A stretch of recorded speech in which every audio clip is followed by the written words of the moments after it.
ಶ್ರೀಗುರುಭ್ಯೋ ನಮಃ. ಹರಿ ಓಂ.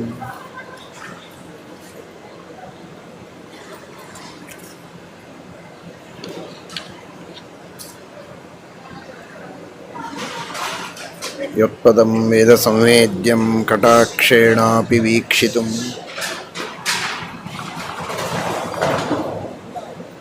ನ ಕ್ಷಮಂತೆ ವಿಮತಯಸ್ತಮುಪಾಸೇ ಶ್ರಿಯಃ ಪತಿಂ.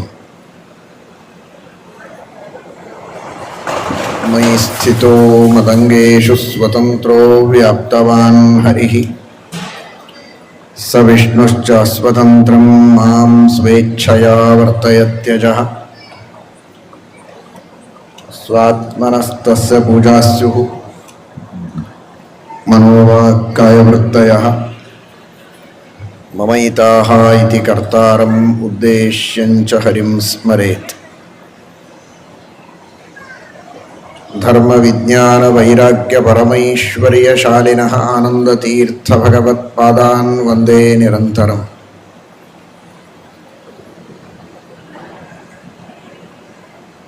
ಆನಂದತೀರ್ಥೋಪದಿಷ್ಟೋ ನಿಧಿರ್ನಾರಾಯಣಃ ವಯಃ ಪ್ರದರ್ಶಿತೋ ಯೇನ ಸಮ್ಯಕ್ ಜಯತೀರ್ಥಂ ತಮಾಶ್ರಯೇ. ಸತ್ಯಧೀರಕರಾಬ್ಜೋತ್ಥಃ ಜ್ಞಾನವೈರಾಗ್ಯಸಾಗರಃ ಸತ್ಯಜ್ಞಾನಾಖ್ಯತರಣಿಃ ಸ್ವಾಂತಧ್ವಾಂತಂ ನಿಕೃಂತತು. ಸತ್ಯಾಭಿಜ್ಞಕರಾಬ್ಜೋತ್ಥಾನ್ ಪಂಚಾಶದ್ವರ್ಷಪೂಜಕಾನ್ ಸತ್ಯಪ್ರಮೋದತೀರ್ಥಾರ್ಯಾನ್ ನೌಮಿ ನ್ಯಾಯಸುಧಾರತಾನ್.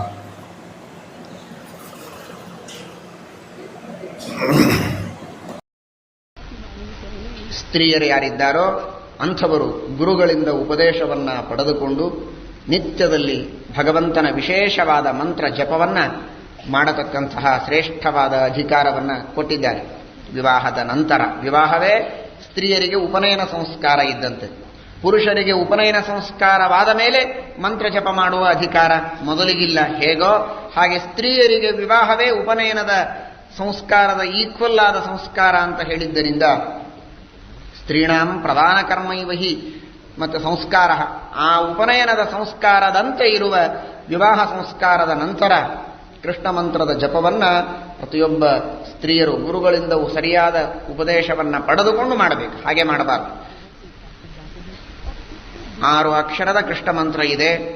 ಆ ಕೃಷ್ಣ ಮಂತ್ರದ ಉಪದೇಶವನ್ನು, ಮಂತ್ರಾರ್ಥದ ಅನುಸಂಧಾನವನ್ನು ಮಾಡ್ತಾ ಶುಚಿಯಾಗಿದ್ದು ಶುದ್ಧವಾದ ರೀತಿಯಲ್ಲಿ ಸ್ನಾನವನ್ನು ಮಾಡಿ ಕಚ್ಚೆಯನ್ನು ಹಾಕಿಕೊಂಡು ಕುಂಕುಮ ಹಚ್ಚಿಕೊಂಡು ಕೈಯಲ್ಲಿ ಬಳೆ ಇಟ್ಟುಕೊಂಡು ಮಾಡಬೇಕು.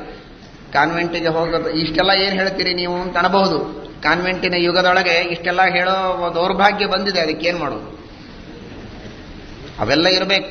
ಉತ್ತಮವಾದಂತಹ ಮುತ್ತೈದೆತನದ ಲಕ್ಷಣಗಳನ್ನೆಲ್ಲವನ್ನೂ ಇಟ್ಟುಕೊಂಡು ಮಾಡಬೇಕು. ಪ್ರಸಂಗ ಬಂತು ಅಂತ ಹೇಳ್ತೇನೆ. ಮಕ್ಕಳಿಗೆ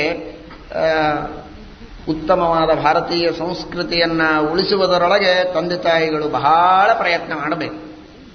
ವಿದ್ಯೆಗೋಸ್ಕರವಾಗಿ ಇವತ್ತಿನ ನಾನಾ ವಿಧವಾದ ಅನಿವಾರ್ಯತೆಗಳು ಬೇರೆ ಬೇರೆ ರೀತಿಯೊಳಗೆ ಇರಬಹುದು. ಆದರೆ ಅವುಗಳು ಏನೇ ಇದ್ದರೂ ಕೂಡ ಈ ಸಂಸ್ಕೃತಿಯನ್ನು ಉಳಿಸಿಕೊಂಡು ಉಳಿದದ್ದನ್ನೆಲ್ಲ ಮಾಡಬೇಕು. ಯಾವುದನ್ನು ಶಾಸ್ತ್ರ ಅತಿಯಾಗಿ ನಿಂದೆ ಮಾಡಿದೆ, ಯಾವುದನ್ನು ವೈಧವ್ಯ ಲಕ್ಷಣ ಅಂತ ಹೇಳಿದೆ, ಅವುಗಳನ್ನು ಮೊದಲಿಗೆ ತಂದು ಕೊಡೋದು ಅಂದ್ರೆ ಏನರ್ಥ? ಕೇಶಪಾಶಗಳನ್ನು ಕತ್ತರಿಸೋದಾಗಲಿ, ಕುಂಕುಮ ಅಳಿಸೋದಾಗಲಿ, ಬಳಿ ಮುರಿಯೋದು, ಇವುಗಳೆಲ್ಲ ಸರಿಯಾದಂತಹ ಭಾರತೀಯ ಸಂಸ್ಕೃತಿಯ ಲಕ್ಷಣ ಅಲ್ಲ. ಇದು ಯಾವುದೂ ಕೇವಲ ತೋರಿಕೆಗಾಗಿ ಇದ್ದದ್ದಲ್ಲ. ಇದೆಲ್ಲ ಮಹಾಲಕ್ಷ್ಮಿಯ ಸನ್ನಿಧಾನಕ್ಕೆ ಉತ್ತಮವಾದ ಸೌಮಾಂಗಲ್ಯದ ಚಿಹ್ನವಾಗಿ ಇವುಗಳು ಇದ್ದದ್ದು. ನಿಮ್ಮ ಒಂದು ಶಾಲೆಗೆ ನೀವು ಹೋಗಬೇಕು ಅಂದ್ರೆ ನಿಮಗೊಂದು ಯೂನಿಫಾರ್ಮ್ ಇದೆ. ಶಾಲೆ ಒಳಗೆ ನಿಮಗೆ ಪ್ರವೇಶ ಸಿಗಬೇಕು ಅಂತಂದ್ರೆ ನಿಮ್ಮ ಮನಸ್ಸಿಗೆ ಬಂದ ವೇಷವನ್ನು ಹಾಕಿಕೊಂಡ್ರೆ ಬಿಡೋದಿಲ್ಲ ಅನ್ನುವ ನಿಯಮ ಇದ್ದಾಗ, ಶಾಸ್ತ್ರ ದೇವರು ಸಾಕ್ಷಾತ್ ಮಹಾಲಕ್ಷ್ಮೀ ದೇವಿ, ನಾರಾಯಣ, ರುದ್ರದೇವರು, ಉಮಾದೇವಿ, ಇಂತಹ ಎಲ್ಲ ದೇವತಾ ಸ್ತ್ರೀಯರು, ದೇವತೆಗಳು ಸ್ವತಃ ತಾವು ಹೇಳ್ತಾರೆ, ನಮ್ಮ ಧರ್ಮದ ಚೌಕಟ್ಟಿನೊಳಗೆ ನೀವು ಬರಬೇಕಾಗಿದ್ರೆ ಈ ತರಹದ ಯೂನಿಫಾರ್ಮಿನಲ್ಲಿ ಇರಬೇಕು ಅಂತ ಆ ಮಹನೀಯರು ಹೇಳಿದರೆ ಅದಕ್ಕೆ ಬೆಲೆಯೇ ಇಲ್ವೇ? ಇವತ್ತಿನ ಯಾವುದೋ ಒಬ್ಬ ಲೌಕಿಕರು ಹೇಳಿದ ಯೂನಿಫಾರ್ಮಿಗೆ ಬೇಕಾದಷ್ಟು ತೊಂದರೆಯಾಗಲಿ, ಕಷ್ಟ ಆಗಲಿ, ಸಾಲ ಮಾಡಿ ಆದರೂ ಕೂಡ, ಇನ್ನೊಬ್ಬರ ಹತ್ರ ಭಿಕ್ಷೆ ಬೇಡಿ ಆದರೂ ಇಸುದುಕೊಂಡು ಆ ಯೂನಿಫಾರ್ಮ್ ಅನ್ನ ಹಾಕಿ ಆ ಮನುಷ್ಯರಿಗೆ ಸಂತೋಷಪಡಿಸಬೇಕು ಅಂತನ್ನೋದು ಇದೆ. ಆದರೆ ಯಾವುದನ್ನ ಪುರಾಣಗಳು ಹೇಳಿದೆ, ಯಾವುದನ್ನ ಧರ್ಮಶಾಸ್ತ್ರ ಹೇಳುತ್ತದೆ, ಯಾವುದನ್ನ ಇತಿಹಾಸ ಹೇಳುತ್ತದೆ, ಯಾವುದನ್ನ ಲಕ್ಷ ಲಕ್ಷ ವರ್ಷಗಳಿಂದ ಸಂಪ್ರದಾಯ ನಡೆಸಿಕೊಂಡು ಬಂದಿದೆ, ಅಂತಹ ಯೂನಿಫಾರ್ಮು, ಆ ವಿಧವಾದ ವೇಷ, ಆ ವಿಧವಾದ ಸಂಸ್ಕೃತಿ, ಆ ವಿಧವಾದಂತಹ ಧರ್ಮದ ದೀಕ್ಷೆಯ ಬಗ್ಗೆ ಆದರವೇ ಬೇಡವೇ? ಯಾತಕ್ಕಾಗಿ ಭಾರತದಲ್ಲಿ ಹುಟ್ಟಬೇಕು? ಯಾವುದೋ ಮ್ಲೇಚ್ಛ ದೇಶದಲ್ಲಿ ಹುಟ್ಟಿ ಏನೋ ತಿಂದು ಉಂಡು ಬದುಕಬಹುದಾಗಿತ್ತಲ್ಲ. ದೇವತೆಗಳು ಅಪೇಕ್ಷೆ ಮಾಡ್ತಾರೆ ಭಾರತ ಭೂಮಿಯಲ್ಲಿ ಹುಟ್ಟಬೇಕು ಅಂತ. ಭಾಗವತದ ಪಂಚಮಸ್ಕಂಧ ಹೇಳುತ್ತದೆ. ಸಾಧನೆ ಮಾಡಬೇಕು ಅಂತ ಅನ್ನೋದಕ್ಕೆ, ಅಪರೋಕ್ಷ ಜ್ಞಾನಿಗಳಾದರೂ ಆನಂದಾಭಿವೃದ್ಧಿಗೆ ಸಾಧನ ಮಾಡಬೇಕು ಅನ್ನೋದಕ್ಕೆ ಭಾರತ ಭೂಮಿಯಲ್ಲಿ ಅವತಾರ ಮಾಡ್ತಾರಂತೆ ಮಹಾಮಹಾ ದೇವತೋತ್ತಮರು. ಹೀಗಿರಬೇಕಾಗಿದ್ರೆ ಅಂತಹ ಉಜ್ವಲವಾದ ಭಾರತೀಯ ಸಂಸ್ಕೃತಿಯನ್ನು ಪಡೆದುಕೊಂಡಿರತಕ್ಕಂತಹ ನಾವು ನಮ್ಮತನವನ್ನ ಉಳಿಸಿಕೊಳ್ಳಬೇಕು. ಆ ಮಹಾಲಕ್ಷ್ಮಿಯ ಸನ್ನಿಧಾನವನ್ನ ಪಡೆದುಕೊಳ್ಳತಕ್ಕಂತಹ ಒಂದು ಆಧ್ಯಾತ್ಮಿಕವಾದ ಶ್ರದ್ಧೆಯಿಂದ, ನಿಷ್ಠೆಯಿಂದ ಬಾಳಬೇಕಾದದ್ದು ಪ್ರತಿಯೊಬ್ಬ ಪುರುಷರ ಹಾಗೂ ಮಹಿಳೆಯರ ಕರ್ತವ್ಯ.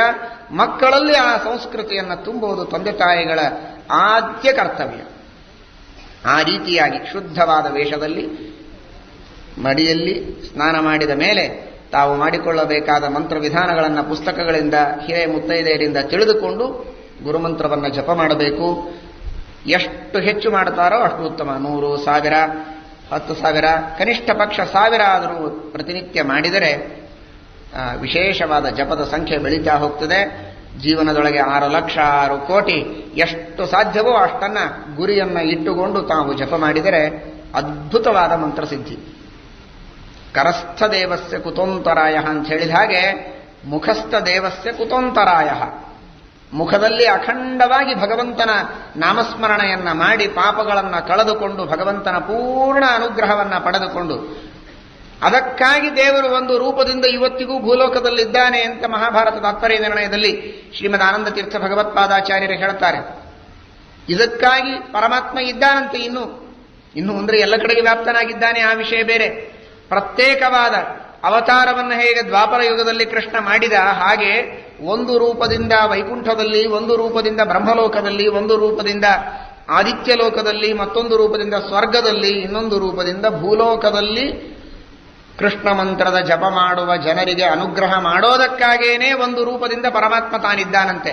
ಪರಂಧಾಮಕ್ಕೆ ಹೋಗುವಾಗ 5 ವಿಭಾಗಗಳನ್ನು ಮಾಡಿಕೊಂಡ ಅಂತ ಹೇಳ್ತಾರೆ.